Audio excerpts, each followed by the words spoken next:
So, hey, audience, I'm Austin Poole, and I'm here singing with our guest, Paul Poole. Hey, Austin, it's nice to be with you this morning. Yeah. And so today we're going to do a lot of talking about your management. Well, actually, have you tell us what you actually like to talk about? I think this conversation came up over the weekend. You and I was talking about, our careers and what we were doing, and I was sort of brainstorming some stuff about being a middle management or being in management and all some of the strategies I've used over the past 20 years to help me get through it. I've just, listening to the news and talking to some of my counterparts on the things they're forced to do and how they're working through those issues. And thought maybe it'd be good to put some things down or some things out there that may help somebody. Okay, awesome. Cool. So that is pretty much my same expectation for this talk or interview or interrogation, because I have some questions for you. Go ahead. Let's get started. Okay. So you're a manager. Kind of a vague term in my mind that always seems like, say I'm a manager of what exactly? So what exactly are you a manager of? What do you do? Well, in my daily functions, managing resources. That's personnel, physical resources. A lot of times I'm working with my staff to make sure that the objectives of our district carried out. We do have our mandate department.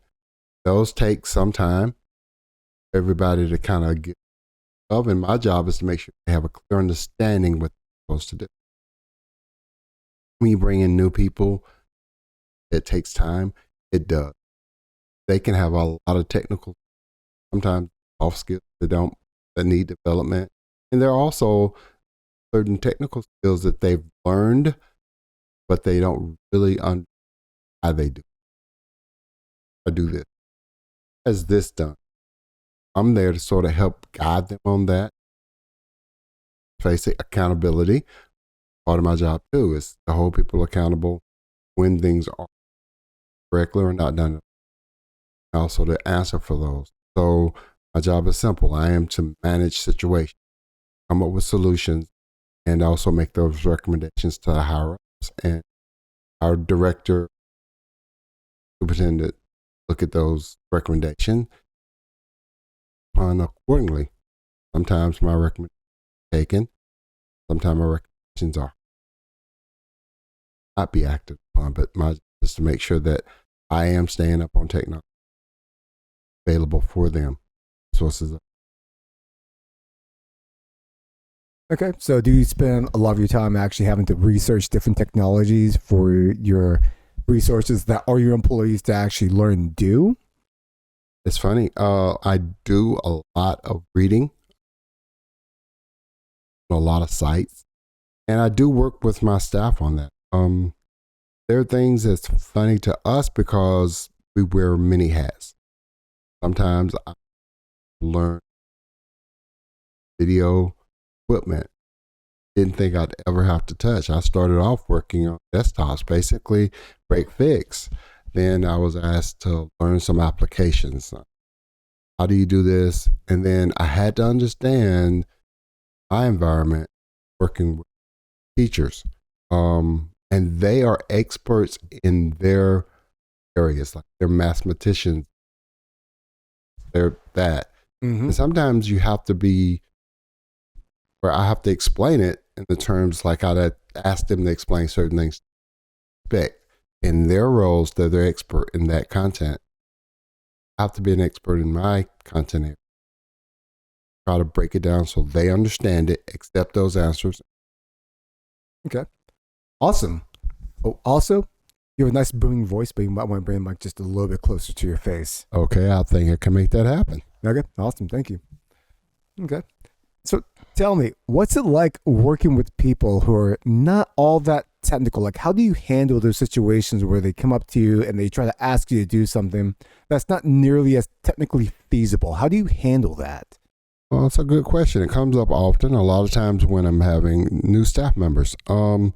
There are times when you're asked to do something and know that you can't do it. That person is not aware of what can and cannot be done. So that's when we have to take what we know and apply it for them and explain why what they're asking us to do, we may be able to do it not the way they want it done, but the way it should be done.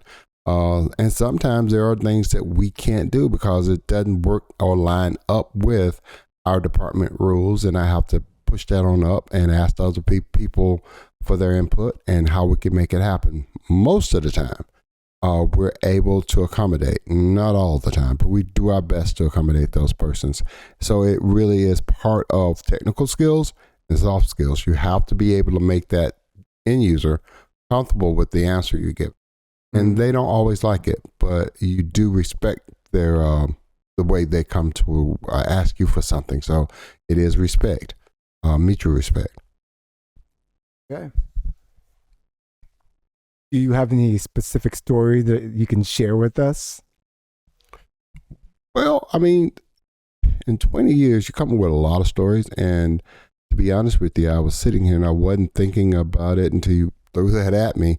But I did have, a teacher years ago when we had our computers were really restrictive, and they wanted admin rights. And we were explaining to that teacher why they couldn't have admin rights to these applications. And at the time, he was irritated, to say the least. So I had a conversation with him. I had a conversation with his principal. I had a conversation with my boss, and we got with a couple of guys who were able to help me find some ways in the registry that I could give them rights to those applications, and they could perform what they wanted to do without having complete rights to that computer and possibly exposing themselves to being hacked or causing a problem on the network. So that's one way I look at it. Sometimes people come to you and they think they have to do it this way because somebody told them that. And my job is to say, okay, you can't quite do it this way, but let's see if we. So that would be an example. Yeah, I totally understand not wanting to give somebody super user rights on an application or a computer, especially in a setting where you have hundreds of students running around always trying to gain access to a teacher's computers so they can actually steal test answers. I know back when I was in high school, not that I ever did it, not once. However, I did know people who did gain access to the computers and they got all of the answers. It's a thing. And also they changed their grades too. Well, 20 years, I think it'll be okay. You're out of there. Hey, you can't take back my diploma. Also, I was not involved. Oh, okay, awesome. Great. And let's actually get more back into your career because you had started your career, 20 or so years ago? So I came Douglas County school system, 2001. Prior to that, I worked for Southside Healthcare, nonprofit organization in technology. That's where I got my started. Before that, I was in banking, and before that, I was in restaurants, and before that, I was in hotels. It's been a whole lot of changes and opportunities to grow different ways. So you would see certain skills developed in hotels and working in restaurants. I think that helped me with soft skills. Technically, I had a wonderful boss, Steve Gauntlet, that helped me with technicals. And that now moving on into the school environment, working with young people, and they are definitely keeping you toes because they're going to do things. They're going to click on it. They want to YouTube and see how they can do things. And sometimes you have to remind them that, one day you're going to work in an environment where somebody's going to do something you don't want them to do. And you're going to understand Mr. Poole's frustration. So yes, that's my career in a nutshell.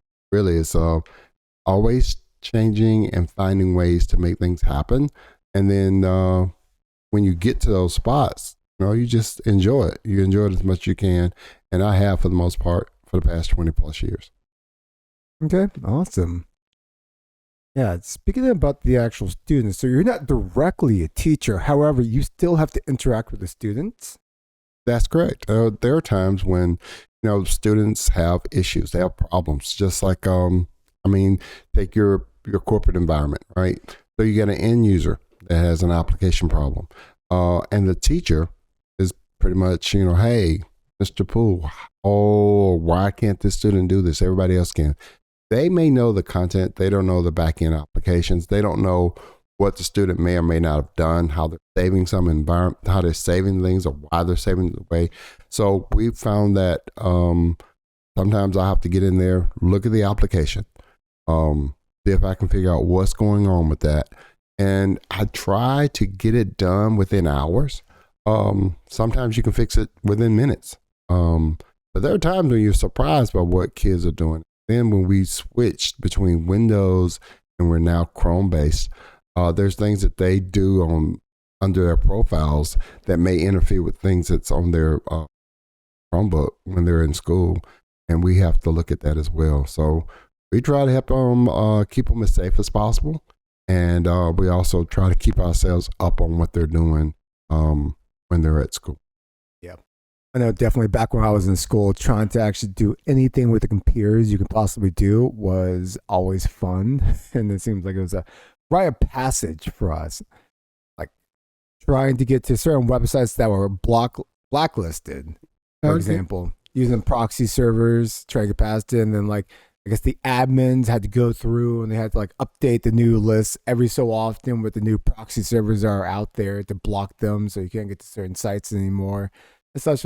And then also getting like admin rights to computers as well. Because I know some of the older versions of Windows, like I think it was like Windows 98 or Windows Me, there's a trick where if you were to like right click and you went to like print on like the login screen, it will then log you into the computer and like admin to actually allow you to do the printing. And then once you're in, you're in. You can do whatever you want to do.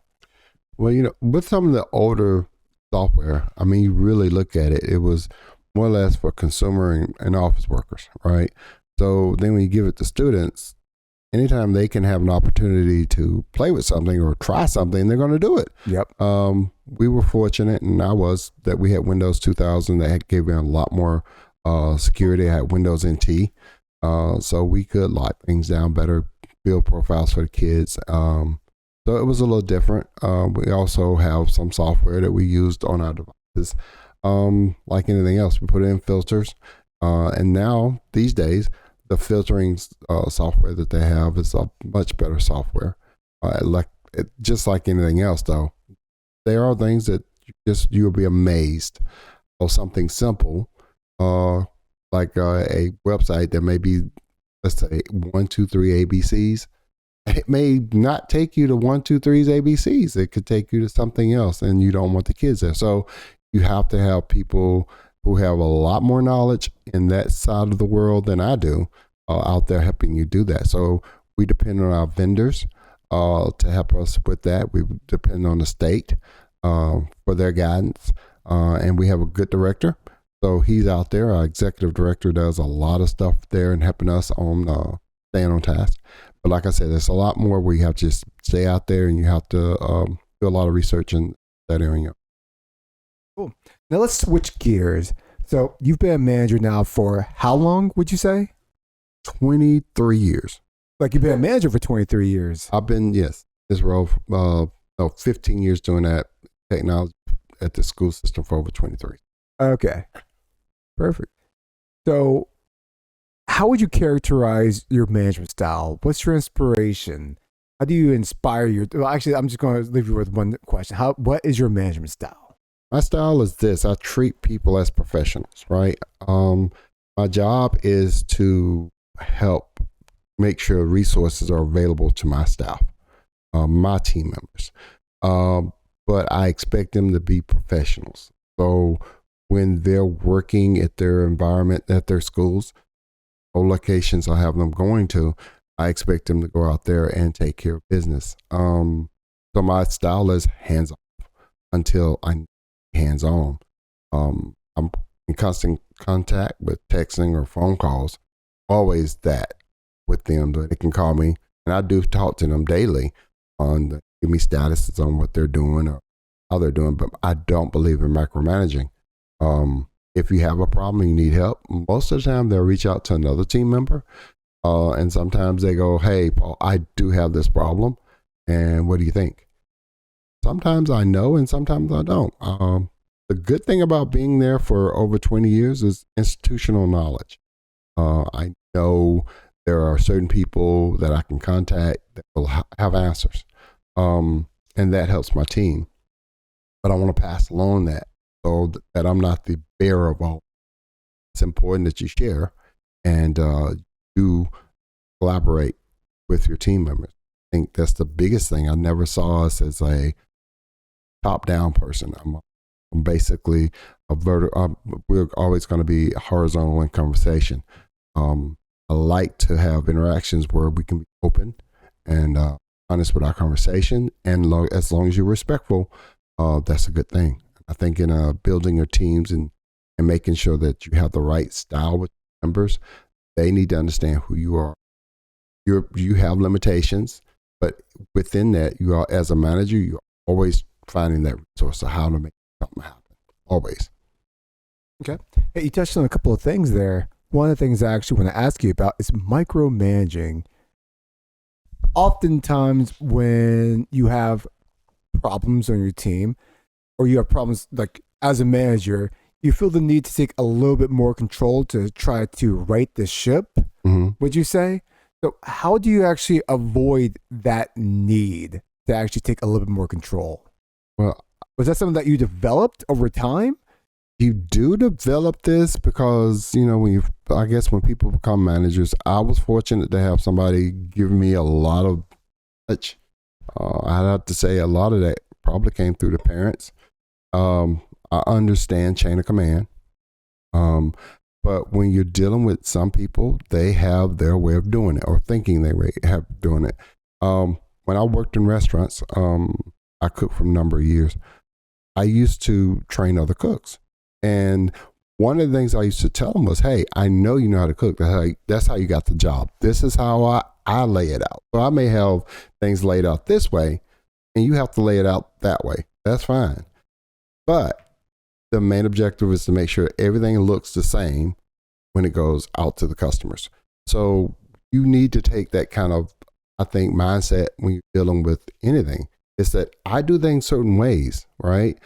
But in the end, the stakeholder or the customer or the person that you're serving needs to be taken care of properly. And it's the way that is, the company wants it done.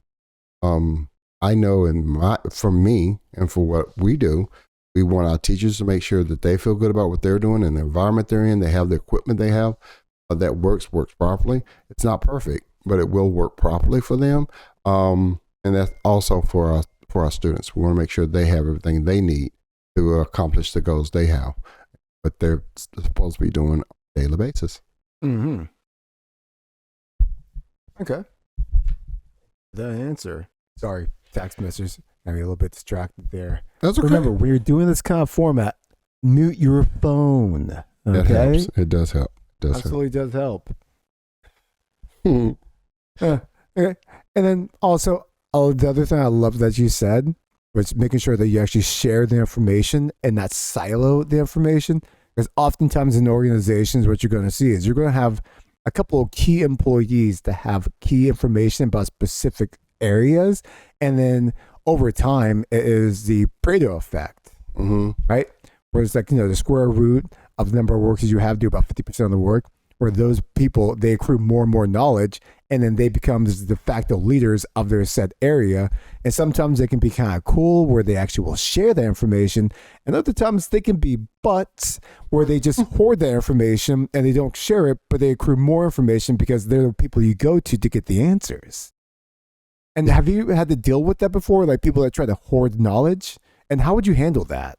Well, here's the thing. I think if you're in technology, you are a person who likes to learn, right? And you're never going to know everything. That's part of what we do. That's the challenge of what we do. It would be quite boring if you know everything all the time. But when you deal with people, you got to understand that you're dealing with people. It's not like a computer. It's not like a device. I put the information in, I get what I want out of it. People can have their moments, their motivations. And the best thing I can do is I always treat people, like I said, with that respect. And you want to make sure that your team members learn certain things. And this is what I tell them. If you have to rely on somebody else constantly for your solutions, you're doing it to yourself. That person's not doing it. Key information is available. You may have to develop a way to get that information. Like I said, after spending 20 years in my job, I know a lot of people. That's one of the things. Networking helps. Vendors help. I have had to call companies to get answers to questions. Now, some people will say, well, why don't you just ask somebody? Well, look, there are times like people who are great at taking tests, and then you get them out there in the field with you, and they're like lost. And you're looking at them like, man, you got all these certs, and you don't know what this is. Well, they understood the book knowledge, but out in the practical world, they didn't get it. You have to spend time yourself building up knowledge. And then that way you don't feel like, oh, they won't tell me because they're trying to hide information and they don't. Well, some people are just going to be that way. Okay, move on. How do you get the job done? That's why I say as a manager, the job is to get the job done, not to sit there and bellyache about it. Now, as a manager, I do have authority. So if I have an employee that's not sharing information that I know that they have, we have a conversation. And I've never, and I'll tell people this all the time. I tell young people when they come in, or old people, whatever you're going to call it, new people to us, to look, I'm this way. I will never fire you. I will never write you up. You will cause me to fire you. You will cause me to write you up. So it's all up to you. And that's the attitude I take in with work. You do your job. That's all I'm going to ask you to do. Do your job. Sometimes it's not comfortable, but you need to do your job. The same way I would treat anybody with a lot of knowledge. I am thankful for the people on my team that have and that share. And the ones who do not share it, sometimes it's not worth having because they don't know all that think they know. That's the way I look at it. Keep moving. Okay. Yeah. I think that was actually a very fair take. Oftentimes you do run into people who think other people are hoarding the knowledge, but it could just be that you yourself haven't actually taken the time to try to grasp or understand your actual subject matter or the domain that you're working within. Correct. But on the flip side of that, there are some people who actually have a God complex who actually want to store the knowledge for themselves just so they can aggrandize themselves, if I'm using the word correctly here, word of the day. Well, my thing, if you have somebody who wants to be bigger than everybody else or the smartest person in the room, that's going to happen. I mean, in our profession, you have a lot of people who are very smart. They're highly intelligent. And that is part of sitting sometime and listening and finding out, yes, that person has a lot of knowledge, but it's not somebody I really want to work with because I don't feel like it'll be a collaboration. Things like can be dictated to. I think that's something you have to figure out not only when you're going through interview processes, but also when you're sitting down and you're just talking to people. You pick up on things. And you need to understand that you're in the real world, right? This is the real world. So like you were saying, you're always going to have those people who think they know more than everybody else. And some of them actually do. But you have to sort of say, okay, you're not going to help me with this. All right. And I move on. Mm-hmm. Now, if it becomes an issue where it's causing problems in the team itself, that's when I step in. And that's when I have to have a conversation. Like I said, I won't fire you. I won't write you up unless you force me to. But at that point, I have my tools in my toolbox that I have to use. And I think I can persuade most people to share information. Okay. So, in your day-to-day operations, all right, let's say you have a dispute amongst your employees. Okay. How do you go about handling that? Like, I know you said that you have conversations with people when someone's hoarding information or someone's like not trying to learn. All right. but two employees are going at it. Like one employee is like, I don't know, Falcons fan. He's really sad and depressed, and a Patriots fan comes in and just reminds them of a certain Super Bowl. Yeah. How do you handle that situation? Since I'm a Falcons fan, I'd probably be with the one that was against the Patriots. No, you have to, at this point, like I said, I'm dealing with professionals, also deal with egos. So I'm going to have individual conversations. Then I'd have a group conversation. And if that did not solve the situation, then we'd have to take it up to the next level. Most of the time, after individual conversations and finding out what's really going on, the issues start resolving because it's not about the Falcons. It's about something else. It could be as simple as that day they got up, kids were sick, they had deadlines, and they were behind, they were feeling stressed, and it was just all of a sudden you were there and you caught it. And then they were like, man, I shouldn't have said that to him. And you're like, no, you shouldn't. It wasn't the right way to act. I mean, you should tell them that you did wrong, you didn't speak to them properly. And most of the time that works. I've not had in my 20 plus years a person who just lost it, couldn't get themselves back together. You know, they didn't want to go out and speak or talk to the person. I've never had that. I've had people had disagreements. They respect each other. They're not buddies. And let's face it, you're at work.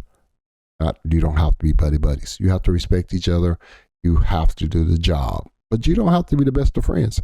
And people have to accept that too and keep moving. Okay. Yeah. I think it's very important to actually maintain a professional working environment because I've been in a number of environments where I have not exactly liked my coworkers. However, I realize that I have no power to actually remove them from my team. And sometimes they're actually good at their job. So it's best just to maintain a neutral stance with them and then just continue to do work and do my job. That's it. I mean, that to me, it's the best attitude. Not have other people you have. Mm-hmm. So if you're in an environment toxic, supervisory, taking it up level, and nothing is changing, that's an environment you may want to get, because then at that point, that's why I said know thyself. People say, well, that's easy for you to say this and that, but you're like, look, if you're in a bad environment, you're doing stuff maybe not only to your career, but you're also doing things to your health, and it's not positive.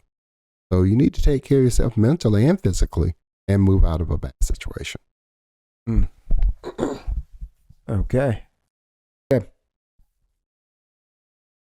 So, how do you balance a team development and individual development?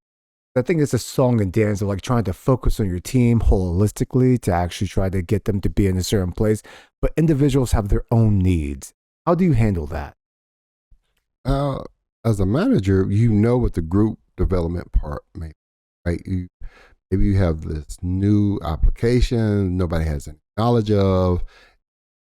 We have a group that helps us, with that, the teachers, right? So teaching and learning will help teachers. But as far as our team, they'll come in and help us some stuff. This is the problems that teachers make. Can help them walk through these problems. So there's that kind of development that is team oriented.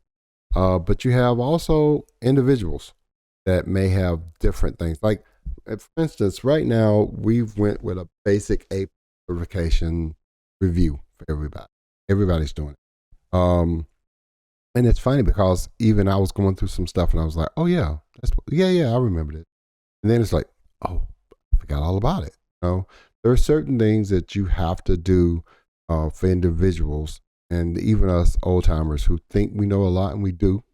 Okay, let's face it, we know some stuff, but after a while, you do shortcuts There's things you just learn to shorten up your day, but that's not always the proper way to do it, and you do it a proper way for a reason, right? Microsoft do you like that when you take their exam. There is a shortcut you can always do, but there's the Microsoft proper way to doing it, so you do it that way. The way I balance that for my individual learning team members for their learning is I have to sit down and do an assessment. Where are we lacking? Maybe it's something they don't quite get about. Like right now, we've implemented the ViewSonic interactive panel display, and they're great devices, and they have a solid MPC, something that's different. It has a different, it's a different make model. It's not our normal Dell. So some people have got some people, they're so used to Dell, they want to do certain things like, no, that's different. Remember, you have to, oh, yeah, I forgot. All I got to do is this the way when I get ready to image this thing, or I forgot about it. So we have to look at, and you sort of start making mental notes, and you may write it down and say, hey, we're going to work on these skill sets. And when we to talk about that, when it's time to do reviews, and I try not to wait for a full year before I talk about a review. I try to have one-on-ones with my team. So just to see where they are and to remind them what they're going to be graded on at the end of the year. It's the same thing. It's a basic review at the end of the year, but during the year, you want them to know where they are. You want to know what their scores are, and that's what I try to do. So that's one of the ways I balance individual and team needs. Is you got to assess it as a manager. I got to look at you. I've got to maybe I pick up on a little bit of things you do not doing, or I'm looking at help tickets and I'm going, what's taking them so long? And as a team, I have to look at it and go, well, our score is pretty good, but where do we improve? And sometimes it's things I have control. For instance, back during the 2020 when we had COVID going on, I could not get printers in fast enough, computers, printer. I couldn't get none of this stuff in, and our score suffered. One of the things I realized was, the supply chain is what it is. I had to adapt. Some things we had to change, all the numbers that we had to get. Some of that was good ideas, and some of it, well, did it with a couple of computers that didn't work properly or didn't work best. But at that time, everybody was just trying to get things in. I was trying to get a camcorder in for meetings because it was sudden, everybody had to have on their desktop. I had to get a webcam in, and had a model that we wanted to get. But guess what? Everybody else in America or in this world was trying to get these freaking camcorders. So we had to make an adjustment, and we did that. We were fortunate that we had vendors that were able to get stuff like that for us and get it fairly quickly. Not as fast as some of our end users thought we should be able to get it, but I had to remind them, like, guys, the pandemic, can't get it here. Some prices had changed. I have adjustments on our budget for those kind of things. So that meant I had to cut them because there was no more money. So something else may not have been where I could get it right there. So it is funny how even though we were going through a pandemic, people looked at it and went, oh, Paul, where is this? And I'm like, the saying is, on a slow boat from China, I'm being for real. It is still on a boat from China and trying to get it here. And they were looking at me and, oh, yeah, we got all this stuff going. So it's a lot of things that's going on in this world, and you want to make sure your teams are prepared to do. They got to make a lot of adjustments. Sure, the resources are there for your team members, and that's what we try to do to make sure it happens. Okay. So one of the things I would like to touch on that there was that you do 3 months one-on-ones with your teams. I know in the tech field, like in my software engineering field, managers sometimes want to do it like weekly. Sometimes they want to do it bi-weekly. Sometimes if you're doing a skip level, it happens once. I personally like the prospect of doing it about once a month or so, because constant feedback that you get from your manager sometimes can be a little bit agonizing or stressful. So I actually do appreciate the 3 months, because honestly, you get a better barometer, like, for trajectory, where people are going, like when they're using self-agency for longer periods of time. Right. Because if you're constantly coming at them weekly or even bi-weekly, it can feel like you're being watched, which you are being watched, but there's being watched and it's feeling like you're being watched, two totally different sensations. But I think that also depends on the person, right? I mean, sometimes people feel like you job hard. And when I say 3 months that I'm sitting down, that's 3 months sort of going over on a week basis. I'm talking to my and what I'm doing is assessing certain things. I'm telling them, they come to my office, we start talking, and I'm listening and I'm paying attention. Their phone calls, I get texts, and I'm just paying attention to what they're telling me. I think the thing that separates managers, I'm fortunate. I only have 8 people under me that I'm managing at the time. Now, with that being said, there are 17 sites that I'm responsible for. County heads. So if my other counterpart's not there, I'm responsible for his team. If our director's not in, I'm responsible for our department to make sure things are done right. Really? And I got to talk to everybody else. So you kind of go, okay, wait a minute. I don't have all day at the end of the year to do this. And even when I do my little 3 months, let's talk about it. I don't have all day to try to figure out what I'm doing. I have to take information bit by bit. And that's on the manager. Some people are kind of lazy. They want to put it all on. Well, no, my employees have a job to do. They need to do that. I need to give them the resources to get the job done. And what I've found over time is the more I allow them to do their job, it's easier on me. I mean, if they can get the job done, you're like, man, this is the easiest job I've ever had in my life. When I'm constantly picking them up, calling them to come in, do this, and then I'm looking, why ain't your tickets closed? Why ain't this done? It's on me. I have to be mindful that their time is precious. Just like I consider my time precious. So I don't want to have unnecessary conversations just to have a conversation with you. When I'm talking to you, especially now there are times, don't get me wrong, they just want to come in and talk to me. It could be personal stuff going on, and cool with that. Man, let's have a conversation. But as a manager, you have to pick up on things constantly. You constantly listening. One of the best things is not always to be talking. Just listen. Okay, what do you got to say? What's going on? What's happening? Where are you getting this pushback? Who do I need to go talk? That's in my mind. I need to make this so this issue is not an issue anymore. How do I just make it so that they can get these things taken care of? Because they have their objectives. Every day we walk in, we have help desks, we have emails coming at our tech support. So they're doing all that. They're also helping network services because they are at the first line. So they go out there, they're in a closet, and they're trying to figure that out while people are trying to call them on their cell phone and say, I got a problem in this room or that room, or the principal wants to see you. So I don't want to make it stressful for them.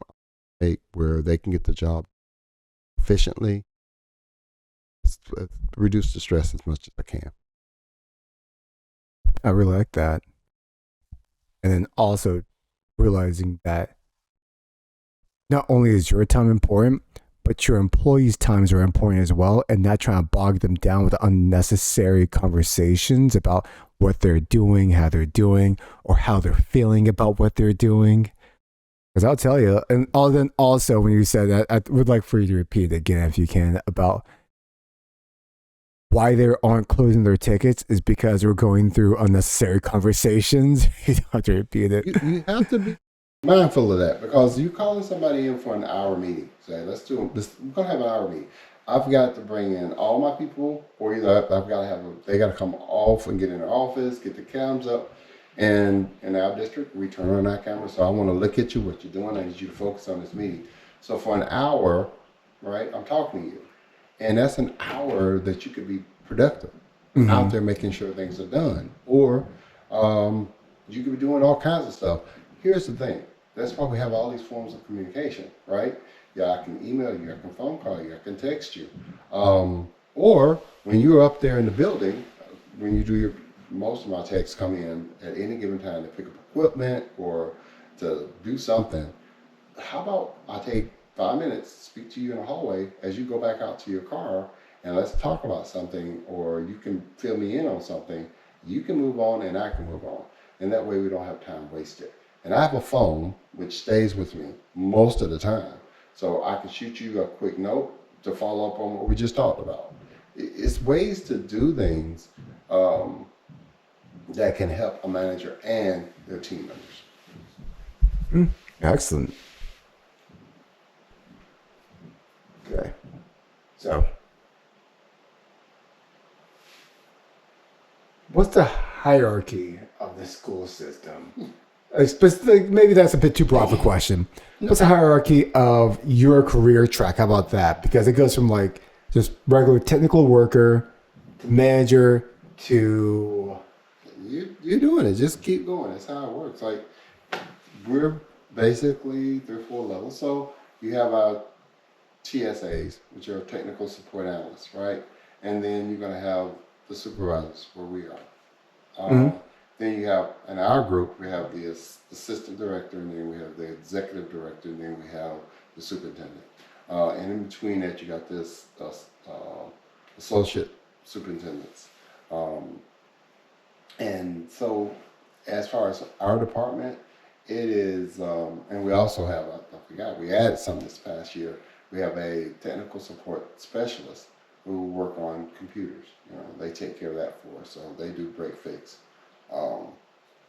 So it's in our environment, like we're not the biggest district. Now you have some of these larger districts, oh my goodness, it's a lot different than we are.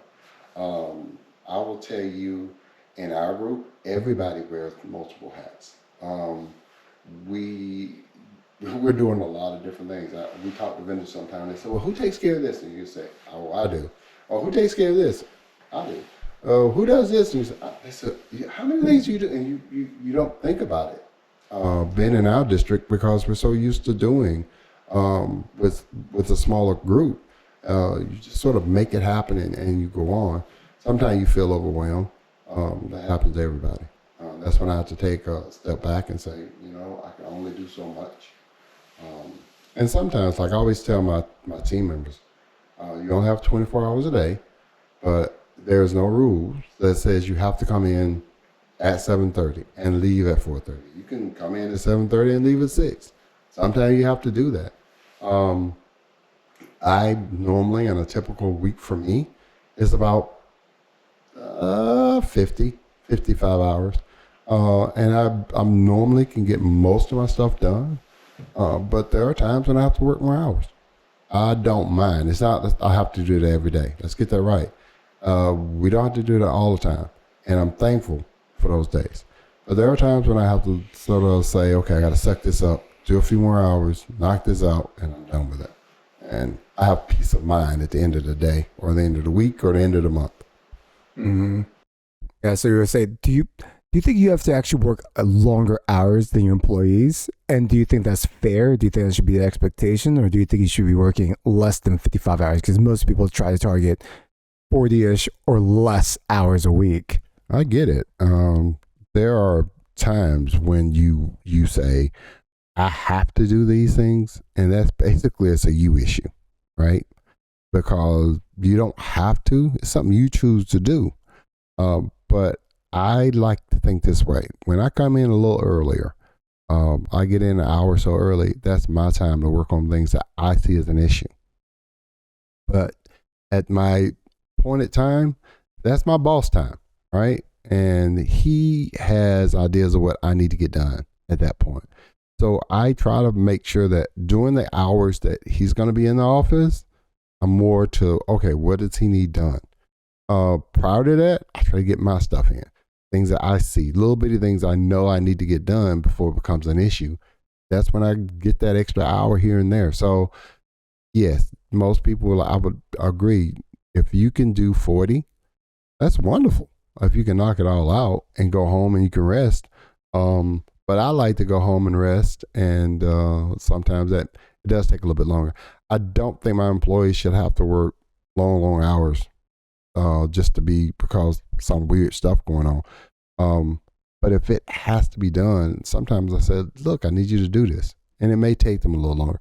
I don't do that often. That is not something, fortunately for us in the school system, we don't always have those kind of hours where you got to do this project has to be done this hour and it's going to cost the company $1 billion. No, we are in an environment where it can be a little bit more forgiving. But when a kid can't use their device, that's the problem. Our students need to be able to use their equipment. That's what it's here for, and they're there to serve their equipment. So make sure they're taken care of. Okay. And one last question for you, because I know you've been here for quite a while now. What's the track for promotion? Did you ever see yourself going a little bit higher than where you're at right now? Or is this a point where you want to be at and you're comfortable and you're happy being here? Okay, I work in a nonprofit environment. It is fairly flat. Most of the people I work with have been there 10 plus years. Up until recently, right around the pandemic, we had people there 20 plus years in the same position. It's not so much that you don't want to go up and do different things. We have opportunities to do it. It's like, I guess in a corporate environment, you come in and you see yourself as, oh, I want to be a supervisor, I want to be a manager, I want to be a director, I want to be the coordinator, I want to be a vice president. That's track that people do in corporate that want to do that. I had no intention of wanting to be superintendent. And as far as executive director, actually I came in after he did, and he's been there 20, I'm on 23, almost 25 years. So it's like you're either getting close to retirement. Now there are ways to do it. If I wanted to go different districts, jump around, I've enjoyed where I work. I still feel like what I do is important. Education to me is very important. It gave me the time to be with my sons. Being able to go and say, go to your games, go to your brother's games, bench y'all had at schools, see my grandkids. I didn't have to travel. I was staying if I would have stayed where I was in the hotel business, it was going to be travel involved. And I didn't want to have to spend the time away from home, that job, in order for me to keep moving up was me. And I've talked to enough people who have taken those routes. Biggest regret that they tell me is that I wasn't there for the first steps or the first words. I went for my wife when she had the kid. It's things they regret. Now they took the money, but with money comes those responsibilities too. And I'm glad that they were able to do some of the things in their career, because some of them were able to accomplish things that they really want to accomplish with their career. But some do have regrets on that. I don't have that. Would I have liked to make more money? Yes, but I'm not regretful of it. I think I learned to live within my means and keep it moving. If anything, I think that this gave me an opportunity to hang out with young people, to keep learning, and to keep my mind sharper. But just to say, I wanted to be the superintendent of Georgia's school system and I want to be over some big corporation, not necessarily. I think when you're young, and I was in my 20s, I wanted to do a bunch of different things, but there's a cost. Not sure I wanted to pay the price. And once I realized I wasn't willing to pay those prices, I didn't. I made a choice and I kept moving. And that's a very mature outlook on the cost benefits of certain actions. Oftentimes when we're younger, especially even for me right now, there's that want and need to constantly progress and become like the best at something and be the overarching leader of like some department or what have you. But then we lose perspective on like what the actual cost of doing such an action is. Like, yes, you have more power. Yes, you make more money. But like you said, you miss those moments with your wife, your kids, maybe some of your friends, your relatives, what have you. Some of those special moments you get when you have more free time to enjoy them.